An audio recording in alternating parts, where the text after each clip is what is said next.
I'm going to do this a little differently because of what Larry Arnn just said. When a guy like Larry Arnn tells you this is 1860, pay attention, right? Last weekend, what was it, 250th anniversary of Lexington and Concord? There's a lot of water between now and next July 4th, right? And July 4th is not totally and completely, I think, celebrated right here in the United States. You know, we do the barbecues, the cooks, the birthday of the country. Remember, on the day it was actually signed, before they promulgated it, the British landed in Staten Island. The largest expeditionary force in the history of man landed, and by August, it was a total and complete throwdown. We had the American Thermopylae in Brooklyn. A couple weeks later, the American Dunkirk right there at Brooklyn Heights to get the army, save the army, get them to Manhattan. One retreat after another, all the way back on the other side of the Delaware, where they dug in and waited to Christmas night. We celebrate the 4th of July like so. It was a document that was a declaration of war of men who knew that they were putting it all on the line and would be hung as traitors if we lost. When Larry Arnn says it's 1860, he's not kidding. I want you to think about that for a second. What happened in 1860? And how were we inexorably drawn to a civil war? The only thing I disagree with Larry Arnn is that we're not kind of in a war, we're in a war. And every one of you here, just like Trump and Navarro and Bannon and many others, Tom Barrack, better be ready to go to prison and ready to be bankrupt and ready to be debanked. It is very uncertain what the outcome of this is. Divine providence has been with us. In 16, I was there at a ringside seat. We had a man, we had a plane, we had no money, no organization, self-organized. One time he was 10 to 12 points down to Hillary Clinton in August, mid-August. Then later we closed it up and he got down another 6 or so on the Billy Bush weekend, and we pulled it off because of his tenacity in reaching Americans who would never vote for a Republican in their entire life because they saw something in Trump, right? And then, remember that administration attacked every day by the deep state and the administrative state? Every day. I had 60 hours in front of the Mueller Commission and the House Intelligence Committee with Schiff and Swalwell running it. Why were they running it? Because Paul Ryan, a Republican, punched out and turned it over to the Democrats and the House Intelligence Committee.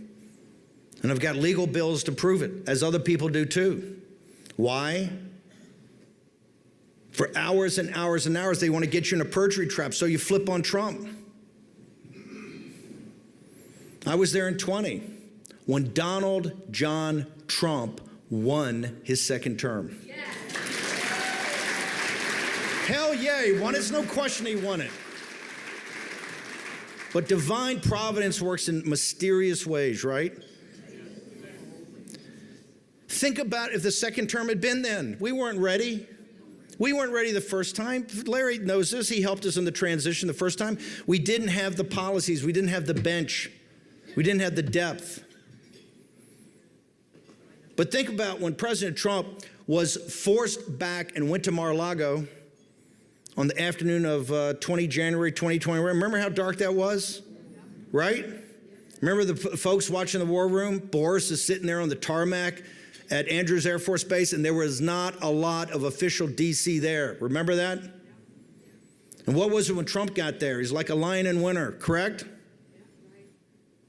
He knew he had won, and he knew they had stolen it. Right then, in those first couple of days, he made one of the most courageous and morally focused clarity decisions in American history. You can read Jack Kennedy's or Ted Sorensen's Profile in Courage to the 10th power, all of them wrap it up. Trump understood if he played the game and took a big book deal and started buying more golf courses and getting the open rota and over in the United Kingdom and getting to the PGA rota here, life would be fine, right? Had a great family, beautiful wife, young. He's still young and vibrant. He made a decision to return. Just like Cincinnatus, back from the plow to save his country. Nobody in American history has ever made that decision, understanding he knew they were going to bankrupt him. He knew they were going to try to put him in prison. He knew they were going to try to destroy him and his family. And he made the decision, I'm coming back. And remember how many people abandoned him. Think about it. And let me start with Fox News and the Murdochs. For 2 years, he wasn't live on TV. As they put up every Republican, standard Republican, good people, fine people.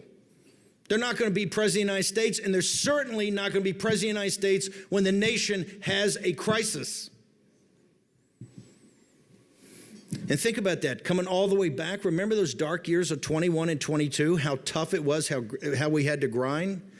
But divine providence was there because we saw that these are not typical Democrats. These are radical Marxists.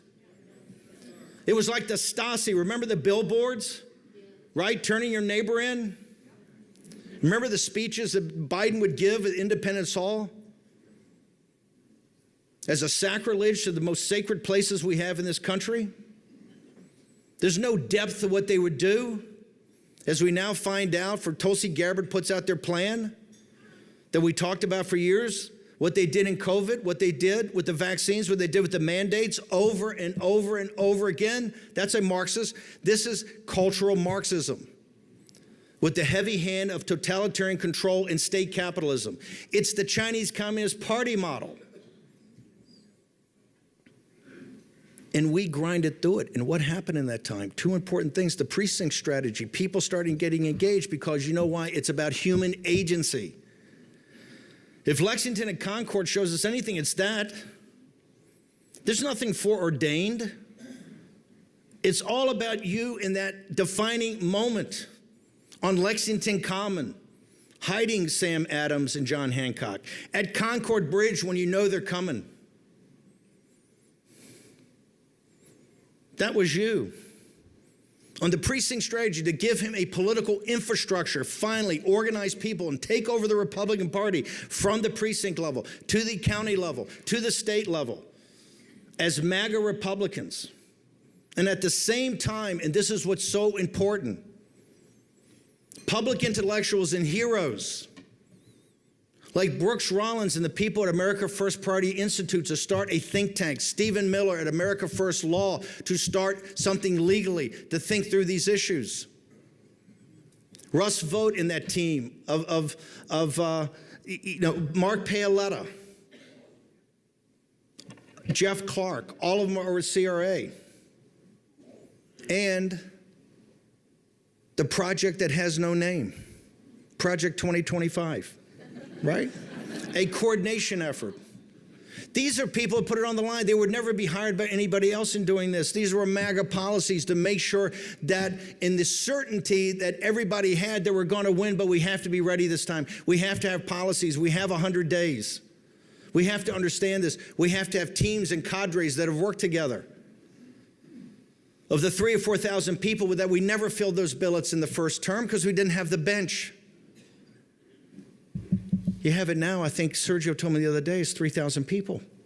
That's how you have Days of Thunder. I gave that PBS interview years ago. I said, if we had one or two things, that'd be flooding the zone. This is flooding the zone when you have 10. As Larry said, you read it every day. You got 5, 6, 7, 8, 9, 10 things in every different vertical. Well thought through. Tight executive orders, executive actions, presidential memorandums. This is what's driving it. It's that combination of a political apparatus that's grassroots and people are using their agency. They're getting off the sofa and say, I'm in for this. That's how Trump won. People went door to door in Pennsylvania, Michigan, and Wisconsin, in Arizona and Georgia. Why? Because the Trump voter, those voters, a lot of low information, low propensity voters. Doesn't mean they're stupid or don't have college education. They're just not interested in politics. But they will come out if you go get them.